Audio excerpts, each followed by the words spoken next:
ஒரு ஸ்டாக் மார்க்கெட்டில் நம்ம யாரை மாதிரி நடந்துக்கணும், யாரை மாதிரி பிஹேவ் பண்ணணும், யாரை மாதிரி திங்க் பண்ணணும் அப்படின்னு யோசிச்சிங்கன்னா, ஒரு சாதாரண ஒரு விவசாயி மாதிரி நம்ம யோசித்தாலே போதும்.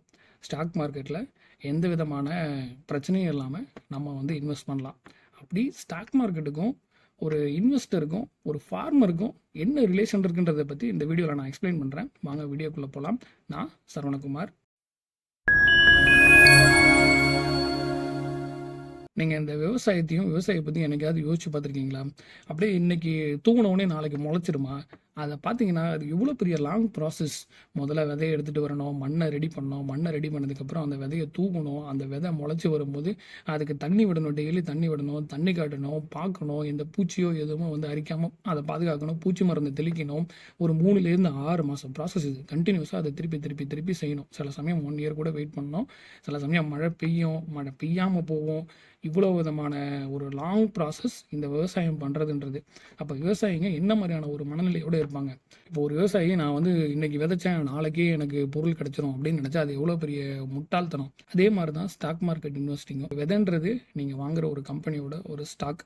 அதோட எப்போ நீங்கள் அறுவடை பண்ணணும்னா, இந்த ஒரு விவசாயி பண்ணாங்க பார்த்தீங்களா, இத்தனை ப்ராசஸில் அவன் வெயிட் பண்ணான் பார்த்தீங்களா, அதே மாதிரி நம்ம ஸ்டாக் மார்க்கெட்டில் வெயிட் பண்ணணும். ஒரு கம்பெனி 0வில் ஆரம்பித்து அதோட பிஸ்னஸை கொஞ்சம் கொஞ்சமாக க்ரோ பண்ணும்போது நிறைய அப்ஸ் அண்ட் டவுன்ஸ் இருக்குது. ஒரு அப்செட்ஸ் பார்க்கும், அது நிறைய காம்படிஷன் உள்ளே வரும், வெளியே போகும். இப்போ ஒரு ஃபார்மர் எப்படி விதைச்சிட்டு அந்த அறுவடை காலம் வரையும் அவ்வளோ பிரச்சனைகளையும் ஸ்ட்ரகிளையும், மழை பெய்யுமான்றது கேரண்டீடு கிடையாது. திடீர்னு ஓவர் மழை பெஞ்சு அடிச்சுட்டு போகவும் வாய்ப்பு இருக்குது. அந்த கேரண்டீடு இல்லாத ஒரு விஷயத்தை ஃபார்மர் செய்யாமல் இருக்கிறானா? அதே மாதிரி தான் நம்ம ஸ்டாக் மார்க்கெட்லேயும் அதுக்குண்டான ரிஸ்க்ஸ் ஸ்டாக் மார்க்கெட்லேயும் இருக்குது. ஒரு கம்பெனி ப்ராப்பராக வளர்கிறதுக்கான டைமை நம்ம கொடுக்கணும். அப்படி வளர்ந்ததுக்கப்புறமும் அது அந்த இடத்துலையும் அங்கங்கேயும் தடுமாறும். புது காம்படிஷன் வரும், புது இன்னோவேஷன் வரும், புதுசாக நிறைய விஷயங்களை கற்றுக்க வேண்டியிருக்கும். ரிசர்ச் அண்ட் டெவலப்மெண்ட் அங்கேயுமே இருக்கும். அந்த மாதிரியான அத்தனை சுச்சுவேஷன்லேயும் ஒரு ஃபார்மர் எப்படி விதைச்சதுலேருந்து அறுவடை வரையும் அது கூடயே ட்ராவல் பண்ணுறானோ, அதே மாதிரி தான் நம்மளும் ஒரு பங்கில் முதலீடு பண்ண ஆரம்பித்ததுக்கப்புறம் அந்த கம்பெனியோட வளர்ச்சியிலையும் அது வளர்ந்துட்டு இருக்கும் போதும் கடைசி வரைக்கும் அது கூட லாங் ட்ராவல் பண்ணணும். வாரன் பஃபெட் அழகாக சொல்லுவார், நீ எவ்வளோ எஃபர்ட் போட்டாலும், நீ எவ்வளோ அறிவாளியாக இருந்தாலும் சில விஷயங்கள் உண்மையாகவே லைஃப்பில் டைம் எடுக்கும். நீ 9 உமனை ப்ரெக்னென்ட் ஆகி ஒரே மாதத்தில் பேபியை வெளில எடுக்க முடியாது.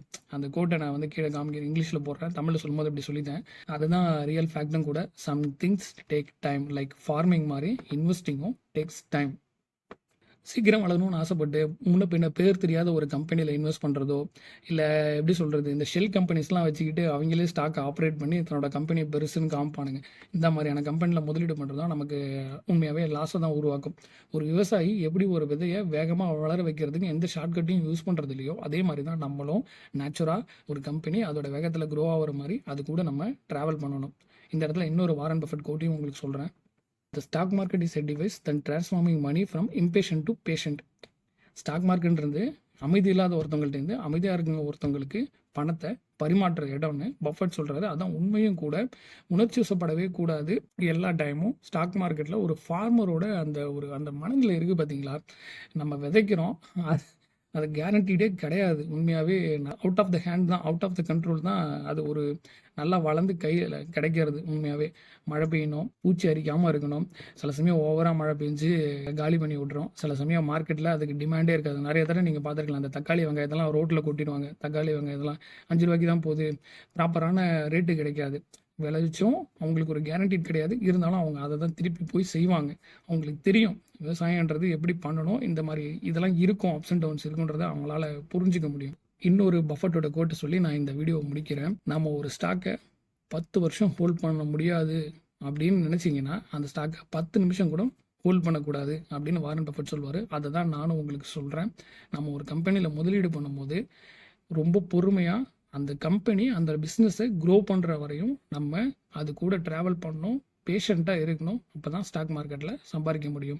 இன்னையை பொறுத்த வரையும் ஸ்டாக் மார்க்கெட்டை இன்வெஸ்ட் பண்ணுறதுக்கு ஒரு இன்வெஸ்டராக நம்ம யாரையுமே ஃபாலோ பண்ண தேவையில்லை. ஒரு ஃபார்மரை மைண்டில் வச்சுக்கிட்டு அவரையே ஃபாலோ பண்ணால் போதும், சக்ஸஸ்ஃபுல்லாக இருக்கலாம். Be like a farmer, behave like a farmer, you will get succeed. Thank you.